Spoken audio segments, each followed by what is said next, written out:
Hello, my name's Elspeth and I've got 7 children, 3 cats and 6 chickens. And today I'm going to read you a story called Simon Says. Amina lived in a small African village with her parents, Simon and Lena. She had no brothers or sisters and spent a lot of her time doing chores. Whenever she had some spare time, she used to dream of becoming a pilot. She would often wander through the green grass, watching the birds in the sky.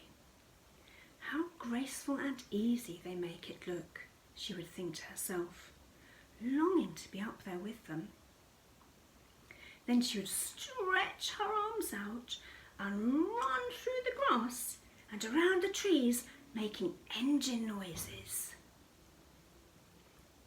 imagining that she was carrying lots of people to exotic locations or bringing food and aid to people who needed it.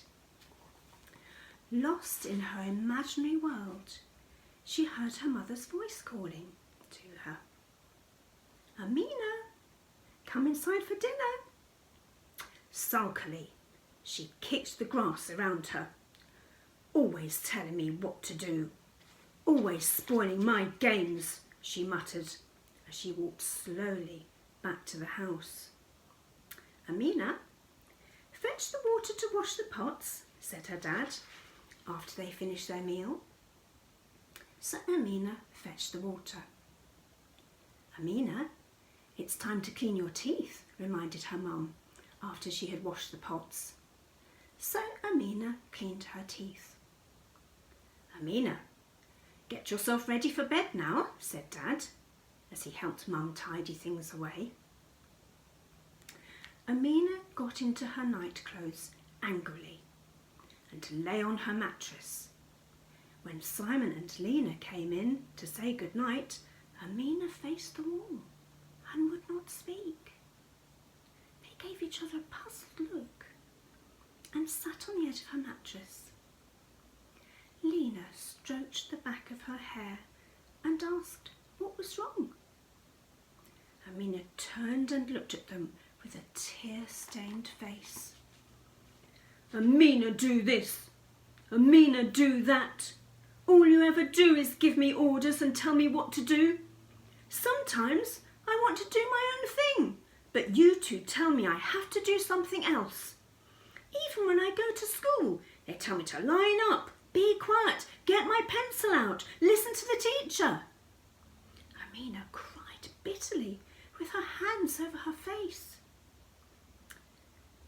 "Darling," said Lena, "I'm sorry that's how we made you feel.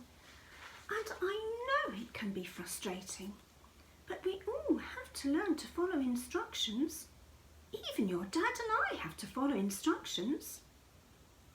"When do you ever have to follow instructions?" asked Amina. "When we drive to the big town, we have to stop when the lights are red. When we go to the market, we cannot just take the food we need. We have to pay for it. None of us can do everything we want to all the time. Dad and I and your teachers at school are training you how to live. That's all." "And anyhow," Lena winked at Simon, "obeying instructions can even be fun." Then the 3 of them played a game of Simon Says. This was their favourite game because Amina's dad was called Simon. After a few rounds, Amina was giggling and felt much happier. "Now Simon says, go to sleep, child." Simon frowned and then smiled a broad smile. The following day, Amina's school teacher noticed how cheerfully she obeyed every instruction she was given. Amina skipped home and offered to help her parents with the chores instead of waiting to be told. This made Simon and Lena really happy. As a treat, we will do the dishes tonight, said Lena. Why don't you go out and play? Amina thanked her, beamed a huge smile, and ran out into the summer evening, flying through the fields, doing a loop-de-loop, and coming into land by her favourite tree. As she waited patiently for all her passengers to board the plane, she heard her name being shouted from the house. She looked to see her dad walking towards her, and her heart sank. Amina, Simon says, lie face down on the grass. Dad must have come out to play, she thought, and lay down on the grass. Simon says, crawl towards me. So Amina crawled towards him.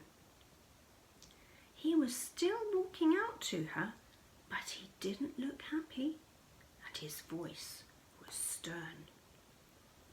Simon says, stand up and go into the house. He walked right past her towards the tree where she had been playing.